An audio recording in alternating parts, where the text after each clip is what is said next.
Hi, folks. Welcome in. Hey, Johnny, I see you over there. Welcome in, everybody, to All Things Therapy. I'm so stoked to be with you here tonight. As folks are coming in, just to kind of get used to the chat because we are going to be using it, hop on over there and drop into chat a comfort item from your childhood. That could be food, a stuffed animal, movie, anything that gave you some comfort when you were a kid. I know for me, my comforts were what I called my memes. They were my yellow and white soft fuzzy blanket. And as a full-fledged adult human, I still love me a good fuzzy blanket to drape myself in. So I see a stuffed animal. Miyoshi, thank you. Yeah, gotta love a good stuffed animal. Aladdin for sure. Yep, Vanita, I'm with you. Who doesn't love Aladdin? Blanket that your mom knitted you. Winnie the Pooh. Yes, thank you. So we're a couple minutes after the hour, so we are going to just dive in here and get started. Hey, y'all. I'm Dr. Jamie Goldstein. I am the Therapy Experience lead here at COA. You will hear a lot more about what I do in a bit. And then I have the ever wonderful Lily Wang joining me. Lily, if you can introduce yourself to everybody. Happy to. Hello. It's great to be here with all of you. I am a part of the COA team, and I also get to be in on these classes and learn alongside all of you. So today I'll be here to help moderate as well as field questions. So if any follow-up questions come up or anything just comes up in the moment that you're curious to hear Dr. Jamie's thoughts on, feel free to private message them to me or drop them into the chat, and I will relay them to her at the very end where we have a couple minutes left for a live Q&A. That's right. Thank you, Lily. So we have a lot of juicy stuff.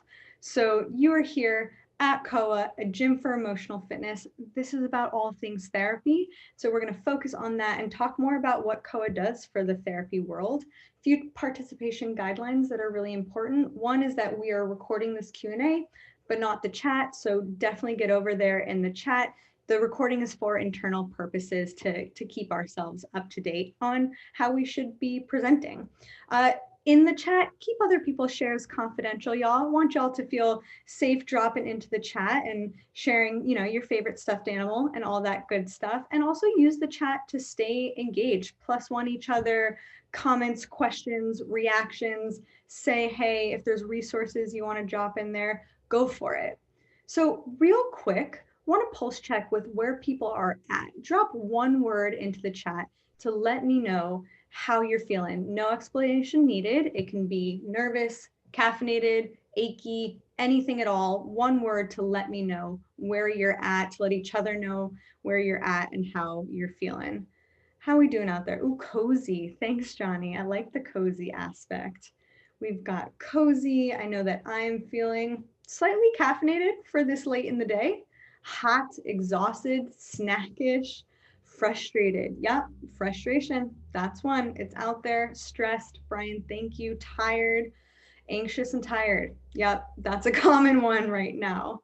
All right, let's get into it. As we do, there are themes that came up in your questions. So many juicy questions came into this one. And so while we can't get to every single question during the Q&A, we try to pull for the themes. So the themes that came up today are understanding therapy, the red flags and green flags of a therapist, finding the right fit, understanding how therapy even works, and how do you know if it's working for you? So I like to start with a poll.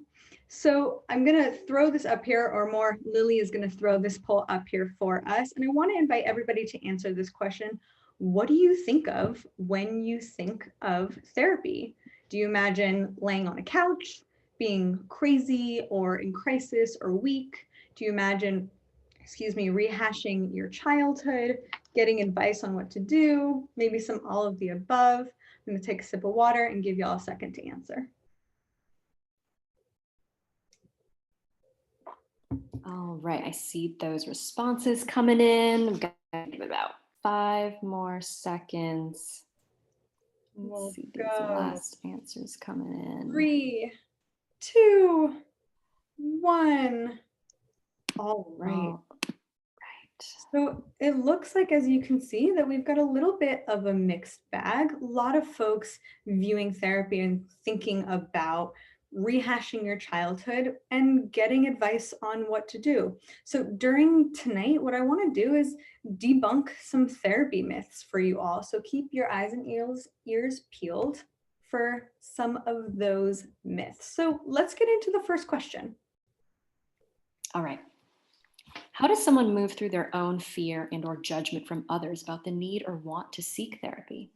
So this theme came up a fair amount because really what this is speaking to is two things. One, the stigma of therapy, and then self-awareness. So therapy sort of has this bummer history in some ways, which is why the stigma of therapy runs so deep. It's taken a long time for the research to catch up to what we know to be true about therapy, which is there are misconceptions about mental and emotional health. And now the research is finally showing, after a number of years, how vitally important it is to our overall sense of health and well being.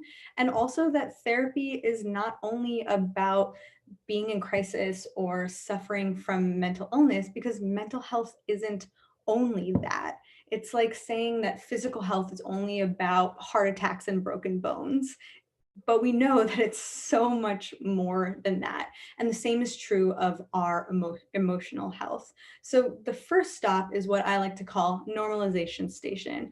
If I could channel my innermost Oprah and say, you get a therapist and you get a therapist and you get a therapist, I would give everyone a therapist. Granted, I'm a psychologist, which means I'm a therapist, which means I'm biased. But you know what? That's okay. So the other thing that feels important here, this is the self-awareness piece that I want to throw out there in answering this question about how we move through the fear of judgment, not only from others, but also from ourselves. When folks talk about stigmas or judgments, it's important to check in with ourselves and get a sense of where do we stand? How do you view or understand therapy? Is there a particular belief that you hold on to that's acting as a blocker to either start therapy or to really step into the process fully? This is something I hear come up from a number of folks who are seeking therapy is, last time I was in therapy, I wasn't quite ready to get into it. So normalization station is always the first stop. All right. So part of the way that COA is doing this is by seeing emotional fitness as an ongoing proactive practice of improving your mental health and wellness. So one of the things I'm going to throw into the chat here for y'all, actually, just kidding, I'm going to ask Lily to do it because I'm not able to copy and paste right now, is a TED Talk that our co-founder and chief clinical officer, Emily Anhalt, did. And Dr. Anhalt talked about why we should all be in therapy, regardless of mental illness or crisis. Why we should all be in therapy has so much more to do with therapy as a proactive process. So Lily or Emily, if you're out there and can drop that into chat for everybody, would so appreciate sharing that delicious little gem of a resource. Thank you, Lily. All right, let's keep going with these questions. All right, next question. What are different therapy models and how do I know which one suits me best? So therapy comes in all sorts of flavors. The main camps that I like to describe are the symptom-focused flavor, which really focuses on the what we think, what we feel, what we do, and then the depth-focused camp, which focuses more on the why. Why do we think what we think? Why do we feel what we feel? Why do we do what we do? And then when those two overlap, what happens is what's called being integrative, which means pulling a little bit from all of these camps. So one of the ways that I think about this is symptom focused being a stopping the bleeding of sorts. If you're having regular panic attacks on the daily, we got to stop the bleeding. We got to focus on that symptom. And then once we do, we might want to get underneath that to get to some healing or understanding behind the bleeding so we can help both prevent it, but also be more resilient when it comes up again in the future. So there's really some utility not only in having a little bit of symptom focused therapy, but also having that depth focus. And now is actually a great time to clarify one of the other questions that came up was what's the difference between a therapist and a psychiatrist and a coach? So real quick, I'm going to go over those. So psychiatrists are MDs, which means they go through med school. Typically what they do is they focus on medication. Now, psychiatrists do sometimes provide therapy, but really they're coming at the work from a medical model, which means more of a symptom focus.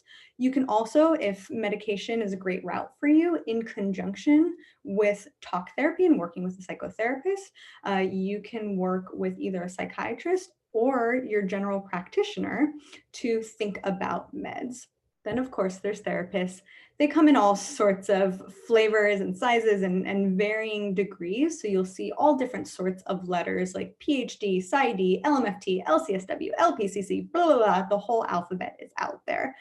Regardless of degree, the main thing that licensed therapists have in common is really highly specialized, in-depth training and education in the process of exploring, understanding, and unpacking our mental and emotional selves. In other words, going through your thoughts, feels, and patterns with you to really get a full sense of yourself and be able to get to a point where you're living your best life. Because mental health care is healthcare, anyone who's a licensed therapist is also regulated by a governing board, which means they're required to adhere to ethical and legal guidelines and also continuing education.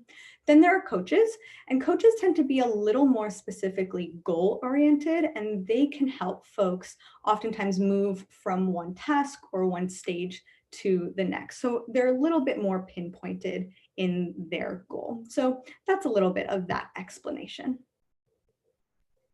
Awesome. So, what are the benefits of doing therapy? So before we get to these answers, and I'll throw up the next slide here, I want to invite y'all, anyone who's been in therapy or who has tried therapy or is curious about therapy, throw into the chat what you either have experienced as a benefit of therapy or what you imagine could be a benefit of therapy. I would love to hear from all of y'all. I know for me, a benefit of therapy has been learning a bit more about myself and how I understand myself in relationship to other people. That's been a huge benefit for myself in therapy. Having a safe space to play out relationship dynamics, absolutely. Less anxiety, being more comfortable in my own skin, love it. Tapping into my emotions, yes. Feeling less frustrated, for sure. So this quote that I threw up here is from the singer Lizzo. Lizzo said that owning up to your vulnerabilities is a form of strength, and making the choice to go to therapy is also a form of strength. The truth is, the benefits are endless, and so many folks get so many different benefits from their therapy. A few of the ones that we look at here at COA are the ways in which therapy helps increase our self-awareness. I think of it as the squat of emotional fitness. So when it comes to strength training and physical fitness, you have to have a solid squat down before you can build on it. And self-awareness is the squat of emotional fitness. That means that all of the other traits of emotional fitness, like communication, like resiliency, like mindfulness, build on that self-awareness piece. So increasing your self-awareness is huge. Then, of course, there's improvement in relationships. Therapy is a relationship in and of itself. And the truth is that therapy is unlike any other kind of relationship because, like Emily had said in the chat earlier, it's where you can play out relationships somewhere that's safe and you can learn more about how to improve them and improve your communication style. Then, of course, there's increasing resilience. That is a benefit of therapy when we have a safe space to explore, unpack, process our stuff. It's easier to bounce back from those tough moments. It doesn't mean that all of a sudden life is easy breezy and there's no tough stuff anymore. It simply means that we have a space to get our hands in the tough stuff rather than avoid it or shove it away, which actually makes things even harder. So that's one of the ways that it increases our resiliency. Then, of course, it deepens curiosity. And curiosity is all about sitting with some of the tough stuff without having that knee jerk reaction that we often go to defend ourselves. Curiosity is about identifying our defenses and learning how they do and don't serve us so we can start responding from a place that's curious about our reaction instead of reacting from a place of defensiveness. And then, of course, it increases our comfort with being uncomfortable. This is the mindfulness factor. And listen, therapy is not for the faint of heart. It's a misnomer that therapy is for the weak. I actually think that is quite the contrary, that therapy is for the courageous and the brave, because so much of what happens in therapy is sitting with our uncomfortable stuff. And so one of the benefits is when we learn how to sit in that more and more and more, we take that out of the room, out of the therapy room or virtual space into the real world, and we can get comfortable and tolerate a lot more discomfort. And life can be pretty uncomfortable. So when we get good at that, it makes it easier to navigate some of those discomforts, out in the world. Let's keep going. Okay, next question. Are you meant to have a dialogue or meant to talk and expect an answer, analysis, or direction? So this is that beautiful question about, so how exactly does therapy work? And therapy works in all sorts of ways. So Koa really believes in the magic that happens in therapy because therapy is a microcosm of the rest of our lives. So the way that I might engage in relationship with Lily and talking to Lily, that stuff's going to come up in the therapy and it's going to get played out in there. And so when I can sit with someone and practice and play things out and understand who I am in relation to another person, some really powerful stuff happens. So how does this work in therapy? What do you mean by play things out and practice being in relationship? So one of the things I'm talking about is what we know in therapy land as the frame.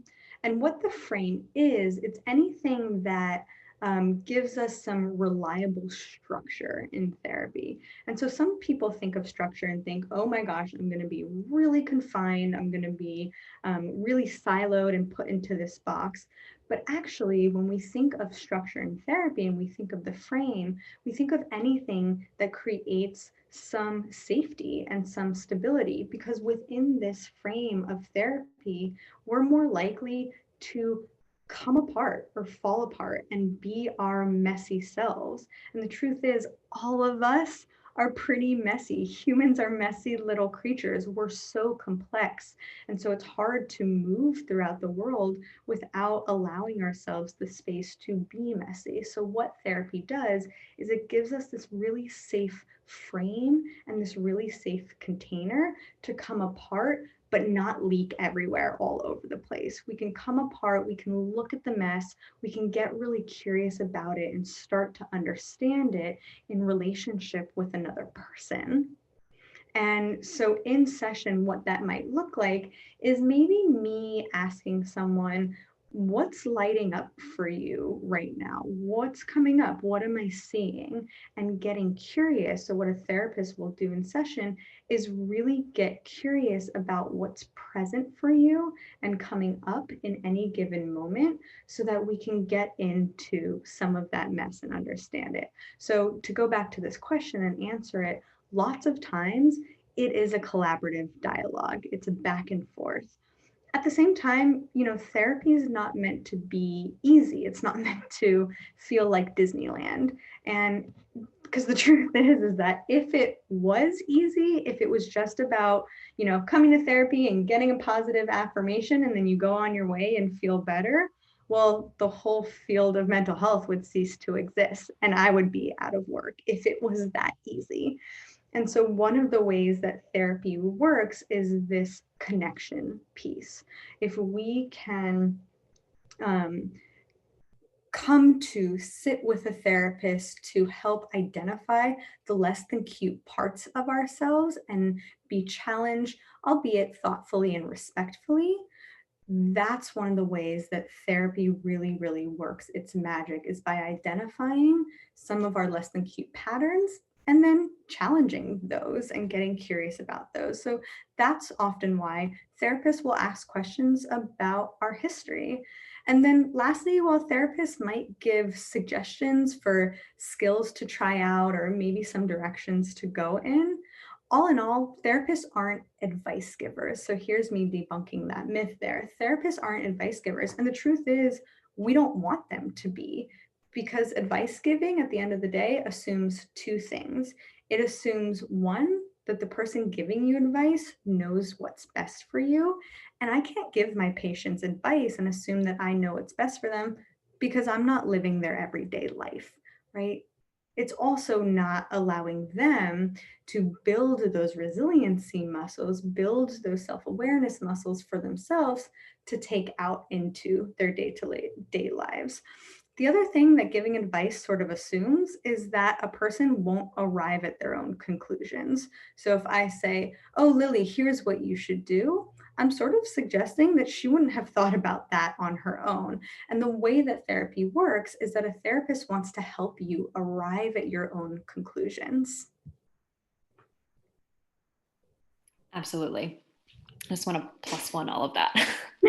But moving on, what questions should I ask a therapist when trying to find one that would be an ideal match? This was probably one of the most popular questions that we got. Yes, this is absolutely one of the more popular questions that we got. I just want to throw out there too that I'm seeing in chat this mention of an outside perspective that can really assist you because someone's not actively in your stuff with you the way a friend or a family member or a partner might be.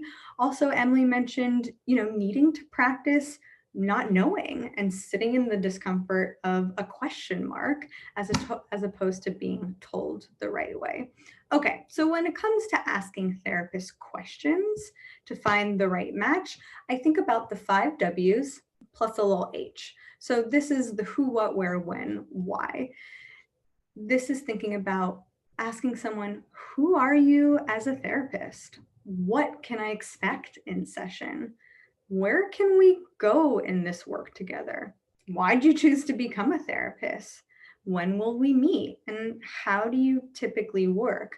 These are questions that can give you a really nice sense, not only of what to expect, but kind of who your therapist is and how they're showing up. That's one of the reasons I actually really adore when someone comes into my room and a patient might ask me, well, why'd you choose to become a therapist? It's a great curiosity to have. And then when I can explain myself and who I am and how I'm showing up in the room, what that ultimately does is it creates a really nice frame and a really nice sense of safety for someone. It's also fair, I want to throw out there too. Sometimes I get this question about, what is okay to ask my therapist and what's sort of inappropriate to ask my therapist. So I want to name here that it makes sense to be curious about our therapists and their lives. It's a pretty intimate relationship and they're going to know so much about us, and it can feel kind of uncomfortable not knowing anything about them, about this therapist. And so I would venture to say that it's always okay to ask while knowing you might not always get the answer. And there's actually a reason for that. So therapists are trained to be super mindful of how much space they take up in the room. And ultimately, the main reason for this is because therapists really don't want to interfere with you and your process and your progress. Because at the end of the day, the therapy is about you and you taking up space and your life in the direction that you want to go in. And so something to note is that actually a pretty solid therapist is going to have solid boundaries, and ultimately that's a positive. All right, next question. How do I know if my therapist is a good fit for me? This was another one of the most popular questions that we got. So before I go in here, I'm just seeing Ruby's question. You said I had no clue you could ask this. At what point can we ask? What are you speaking to, Ruby? Would you mind throwing into the chat, or if you feel comfortable coming off mute? What are you wondering about? At what point can we ask what? Hi, I'm just wondering at what point can we ask questions like why did you become a therapist, or um, what inspired you to be helping people through therapy? Right Awesome. now I'm in therapy and I had no clue that I could ask this at all. Um, Sure. and I feel like this would help a lot with getting to know your therapist and how they can work with you better. Sure, that's a great question. Thanks for that, Ruby. And thanks, by the way, for your bravery and coming off mute and asking. I really appreciate that. So I would venture to say that you can ask this question at any time. It sounds like you've been in your therapy, and it's something that you haven't been able to ask yet. And so I would say feel free to ask questions like that anytime. It's an interesting thing when, let's say, I've been working with someone for a good solid chunk of time. And then after that good solid chunk of time, this question is just coming up. It's something to get curious about. What's going on for that person in that moment? What's happening in the therapy and in the relationship where they start to feel comfortable wanting to ask a question like that? So I would say feel free to ask at any time. And for those who are just starting the therapy journey, something totally legit and fair to ask up front. Okay, so to answer this question about how do I know if my therapist is a good fit for me?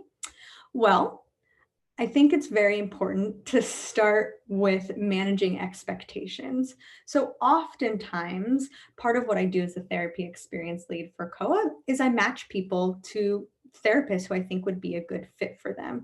And oftentimes, what we're looking for from a therapist or a first experience with a therapist is sort of this love at first sight thing. We want a therapist to feel really perfect for us in some way. And it's really important to remember a couple of things. First, as with most relationships, the therapy relationship takes time to develop. Imagine if you went on a date with someone and right then and there, that's it, you're married, they're your partner for the rest of your life. There might be things that the developer come up that give you some pause and make you think, oh, wait a second, maybe this isn't the best fit for me. Or maybe you would have said, no, on to the next, and actually growing with that person would have a lot to offer. So there's a little bit of managing expectations here, and we can kind of get into this like it better be worth it territory when we have a lot backed up in our emotional dam, because again, therapy's scary, it's uncomfortable, we're sitting with our stuff. So the other thing too that can come up is this desire for the perfect therapist. And just like the perfect human, and I'm putting air quotes around perfect because what is that anyway? It just doesn't exist. And that includes myself. The truth is, the perfect therapist can't really offer much by way of helping us learn or navigate through what is a pretty imperfect world.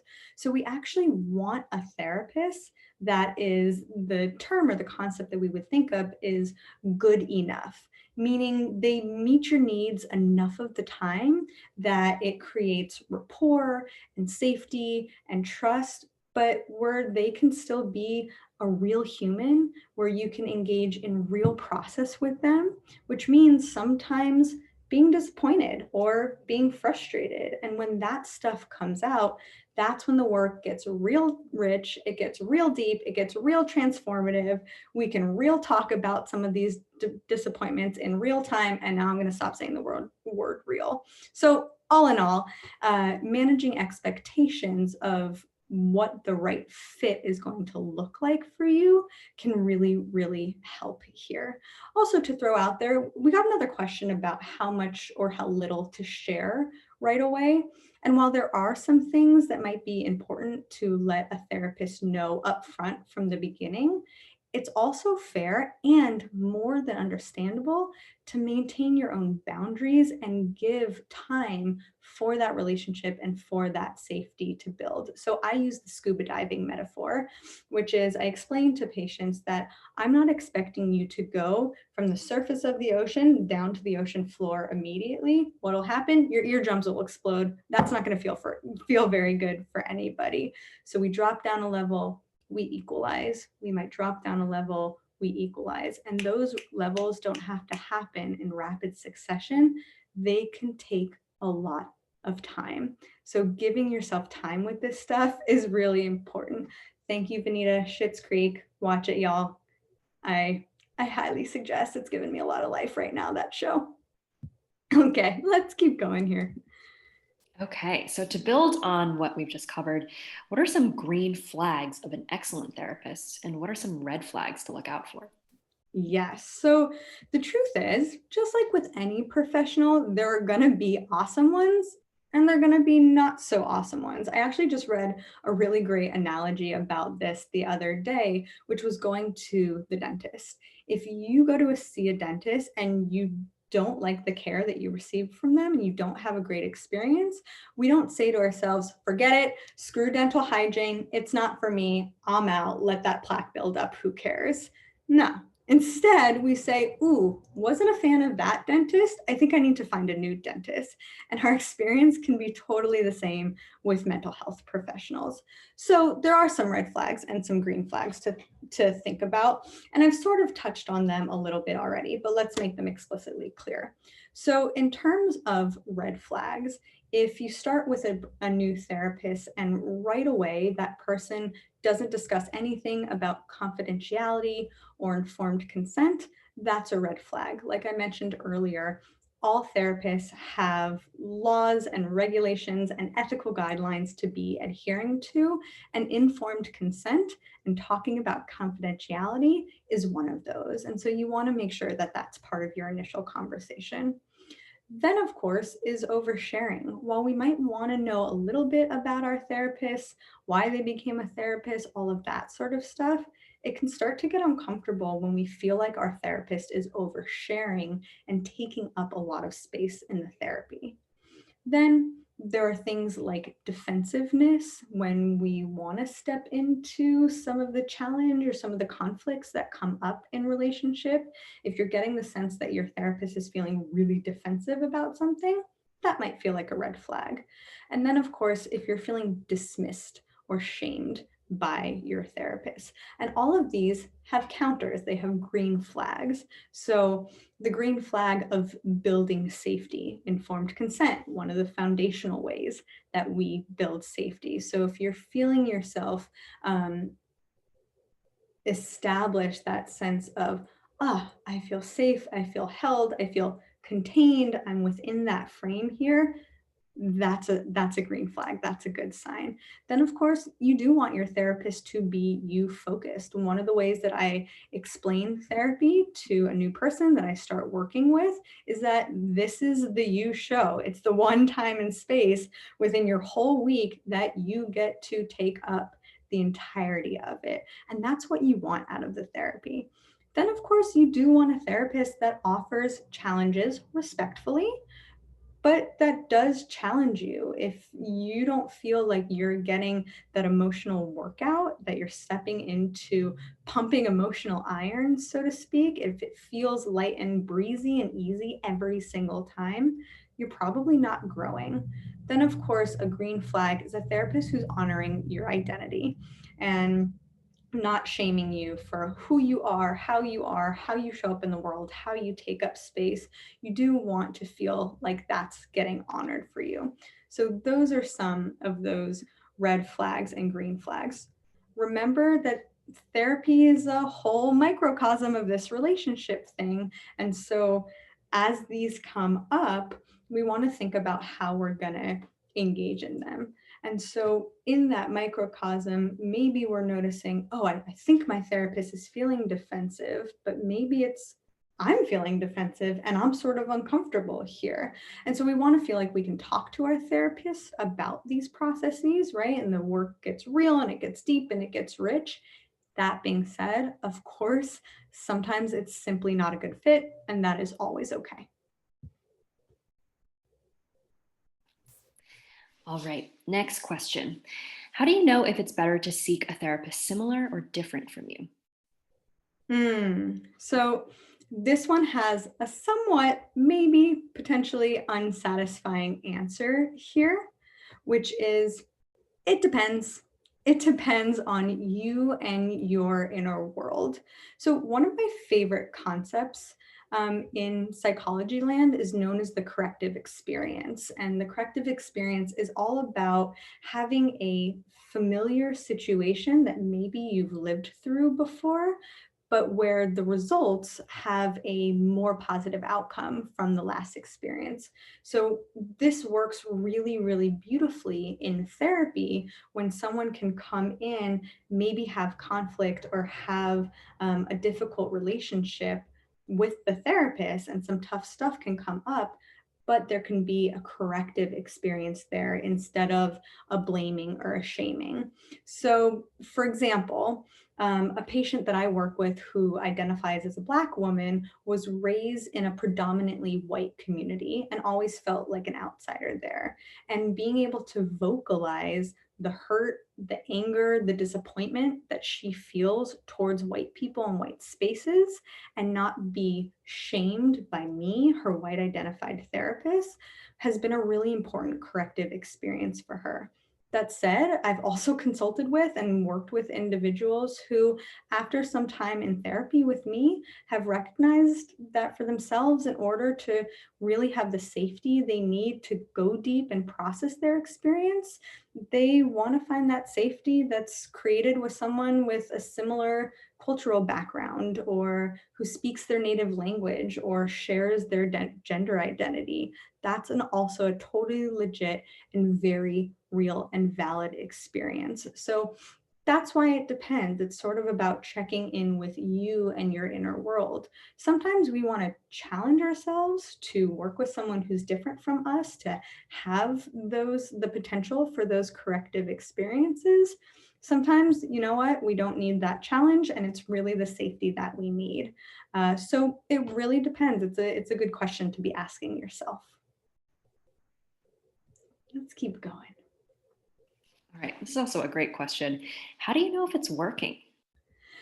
That is a great question indeed, and a question that really comes up a lot. And before I dive into this question in particular, I also want to kind of give a shout out to another question that came up a lot, which is how far into the therapy is it a reasonable time to make a decision about whether or not the therapy is working for you, or whether or not the therapist is a right fit for you. And granted, there is no magic number, but I'm happy to share from my experience on both sides of the couch that there has been something kind of magical about session 8, 9, 10-ish that I've seen over the years, which is where, we have established just enough, right? Good enough. There's no perfect. So just enough rapport, just enough of a relationship, just enough safety to, really start dropping down into the work. And that's where I've noticed something shifted. That being said, sometimes we know way before session 8 or so that this isn't quite going the direction I want it to go in. This feels kind of off. I'm giving it a good try. Maybe I've seen this person 2 or 3 times and something feels funky there. So it really depends. I would say that it's worth it to give a good solid few sessions a go so that you can get the fullest sense of what it's like to be in the room with this person, how it feels to interact with them, how it feels once you leave the room. So much of the therapy often happens outside of the therapeutic space. So it's worth it to give a handful of sessions a go. Okay. How do you know if it's working? Well, there are a few things that happen. And granted, this is not an exhaustive list at all. This is only a handful of things. But what we'll notice when the therapy feels like it's working is there might be a new sense of hopefulness, not in the sense that everything turns into rainbows or butterflies, but there's often great memes out there on the internet of, my therapist gave me a gold star today when all I did was took a shower. Well, yeah, if you went from staying in bed all day long to getting your tush up and taking a nice hot shower, there's a hopefulness that's getting established there. That's how we know the therapy is moving and shaking. Sometimes it looks like either not just hearing your therapist's voice, but hearing yourself ask this question of, what would my therapist say in this moment to me? What we think of when we think of that is the way in which we've internalized our therapist or have internalized this process that's helping to guide us. That sort of imprinting is a really, really lovely sign that we know that therapy is doing something for us. Then, of course, there is the sign of responding differently. Something I often highlight for folks who I've been working with for a chunk of time is, I'm thinking of someone I had session with recently who came in and told me this story and told me about how they reacted to receiving tough feedback. And I thought to myself, whoa, 6 months ago, would you have responded in that same way? And they were shocked to realize the answer was no. If this same tough feedback had come to them 6 months ago, their response to it would have been really, really different. So starting to notice yourself, and even in small ways, respond differently can be a sign that it's working. Then there's things like taking more risks. Looks like a question mark there. It's not a question mark, it's a statement.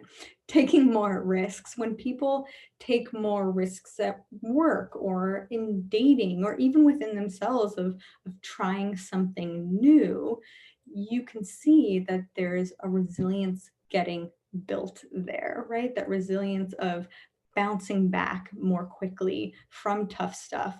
What if that work project fails? What if this date didn't go well? What if I tried scuba diving and it scares the crap out of me? Well, it didn't work, but here I am taking these risks and I know that I'm okay to do so.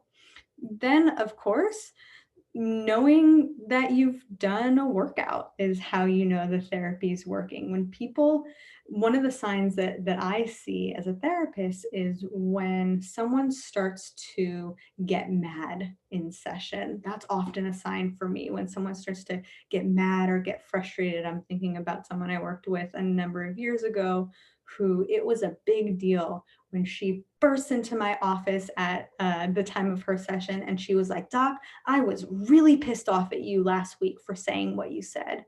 That was a huge moment for us that let us know, holy smokes, we're really getting somewhere with this, because she was not only allowing herself the space to feel the anger, but she was also expressing it in real time or more in follow-up time at the next session. She was expressing it, and that was very different for her. So these are just some of the ways that we might know, oh yeah, therapy's doing something here. All righty. All right. How do I make the most out of each therapy session? So for those of you, because this is sort of one of the me talking heavy Q&As, for those of you who have done therapy before, I would love to see in chat from y'all how you make the most out of your therapy sessions. So, it doesn't have to be this, I go into all of my trauma history and all of this sort of really big and deep stuff, but how do you show up? Is it that I stay open, I stay willing, I tell my therapist when I don't like something? How do you make the most out of your therapy sessions? Johnny, you mentioned that one of the ways you know you were growing is because you were setting better boundaries. Ah, beautiful. Love it. Feeling like you can say no. So anyone, tips or tricks on how you make the most out of your therapy sessions? What do you notice? What leaves you feeling like you had a solid emotional workout?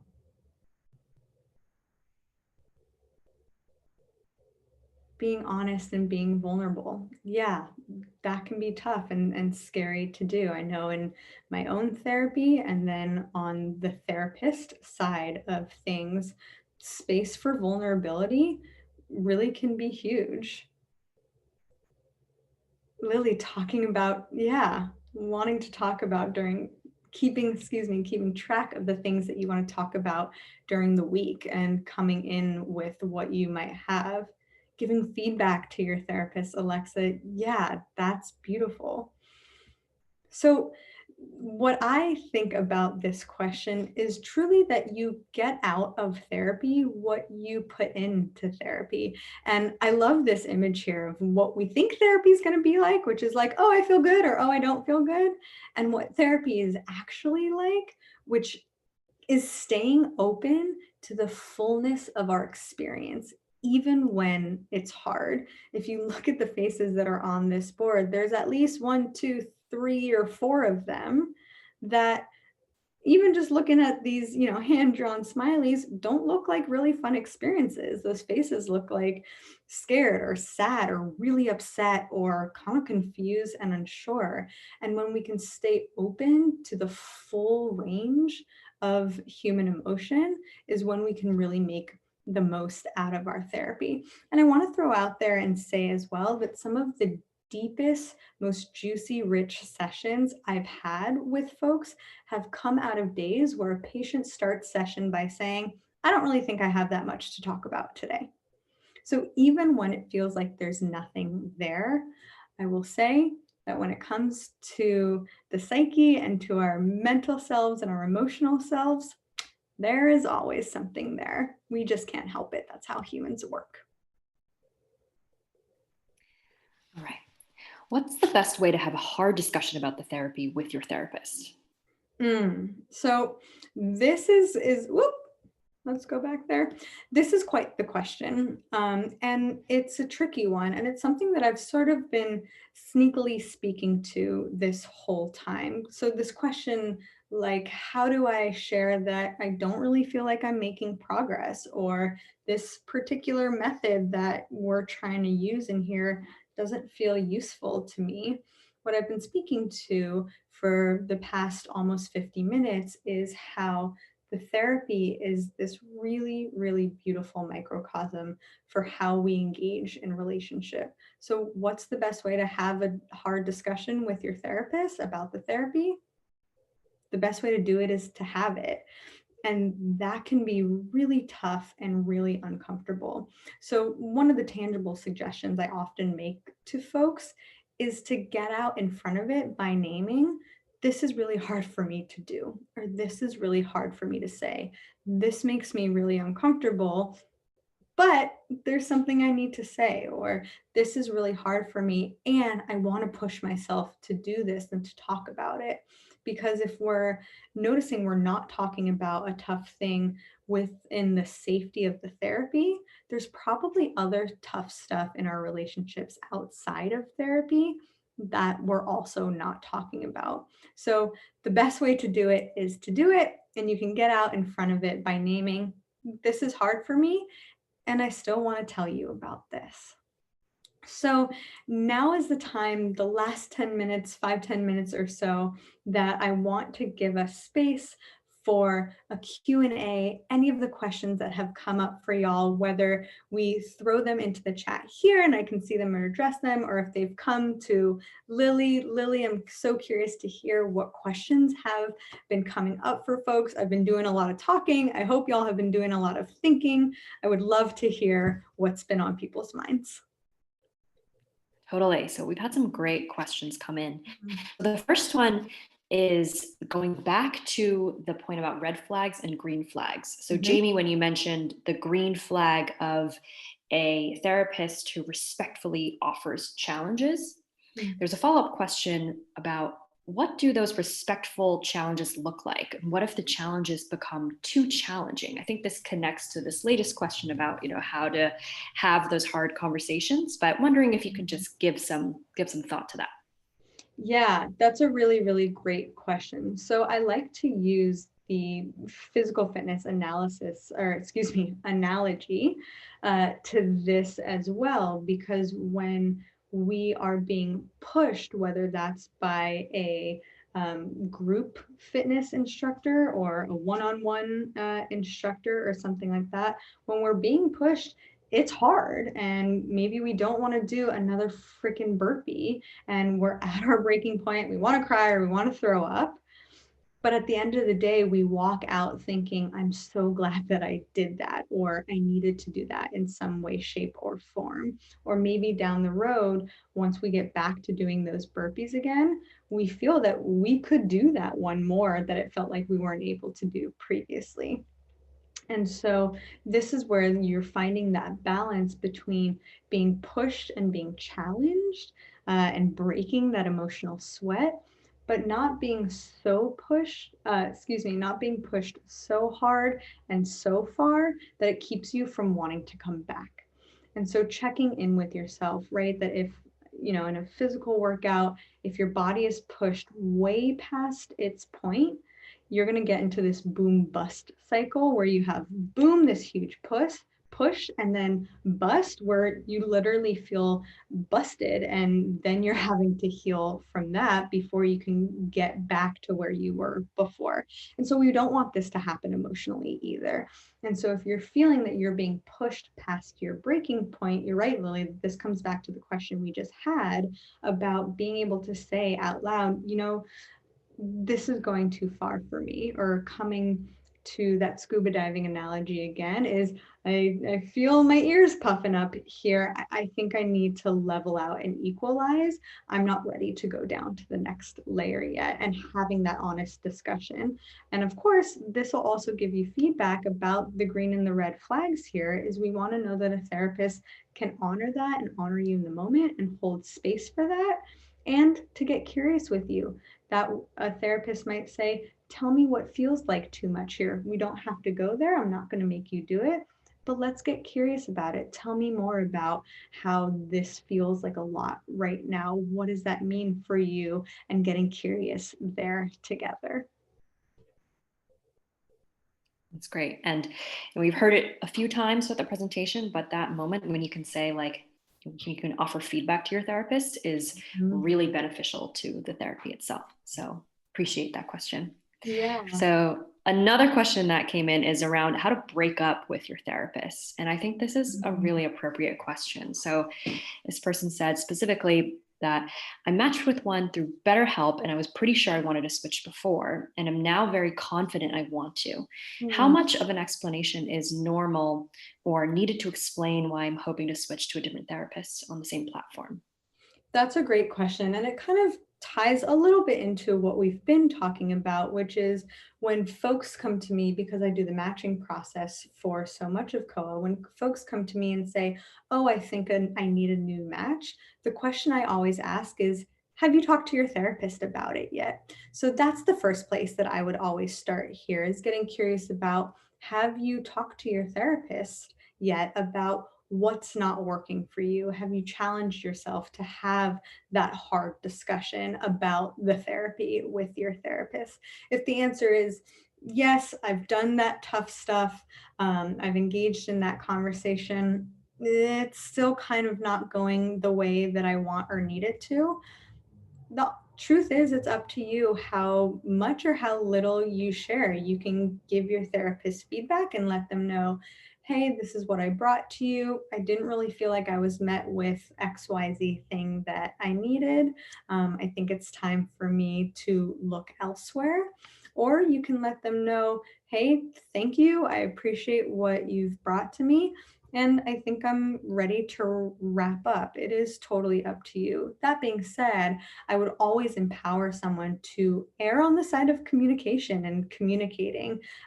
There is a lot of stuff that I am still learning about myself as a therapist. So anytime that I can get that feedback, that I can get that real authentic communication from a patient that I'm seeing or a patient that I'm ending with, is going to ultimately help me be a better therapist again and again and again to all the folks that come afterwards. So there's some utility in giving that feedback. Again, totally up to you.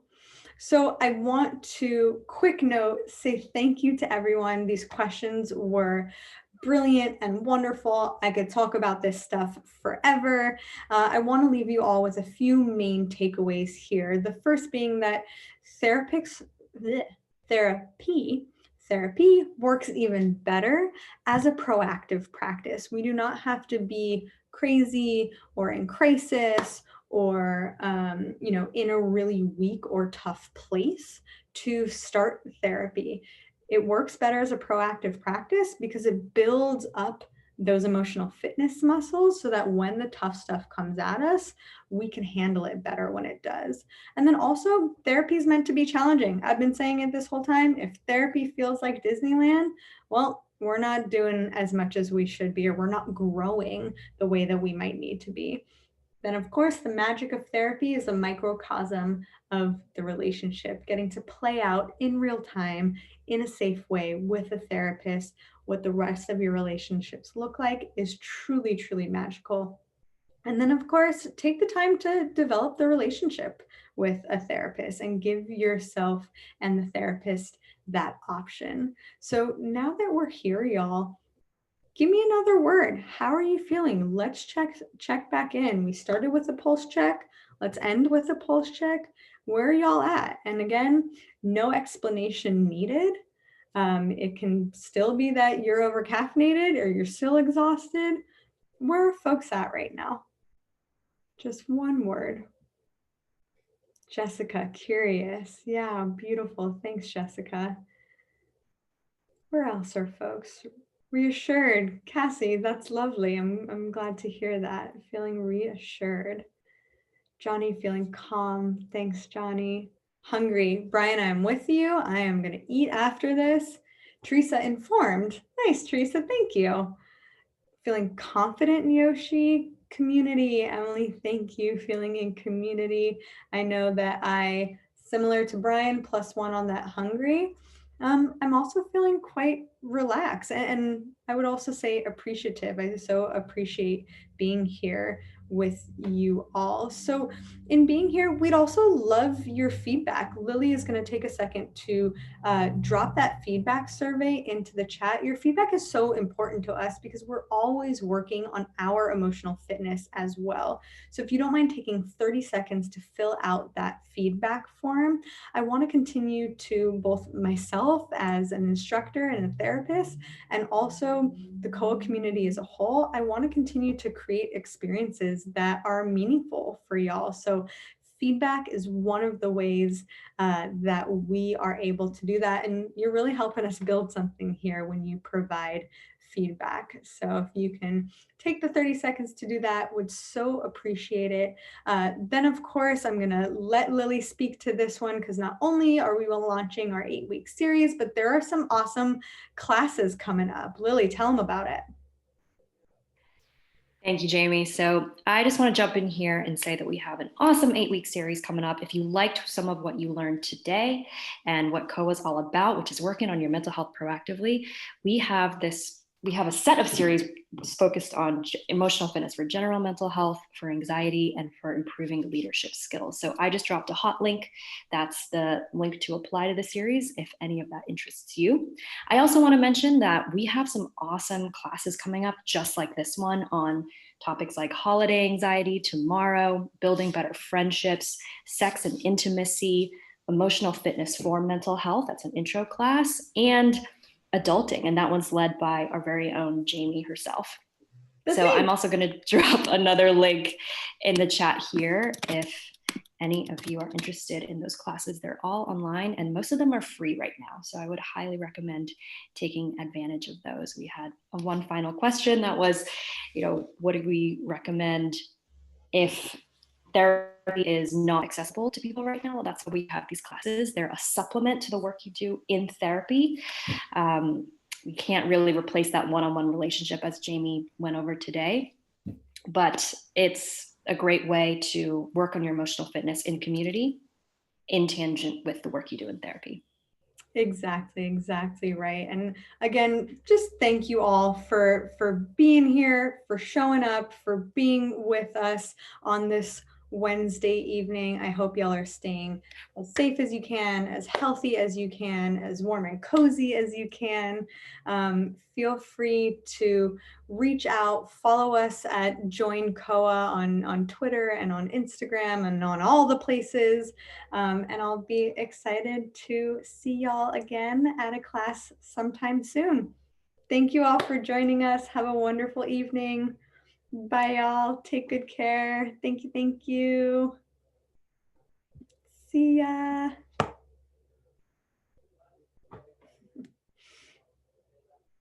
Bye, folks. Bye, Jessica. Thanks.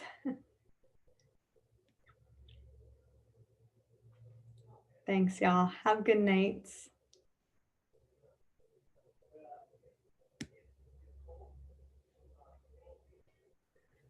Thanks, everyone. It was great to see you. I hope to see you in a future COA class. Bye, y'all.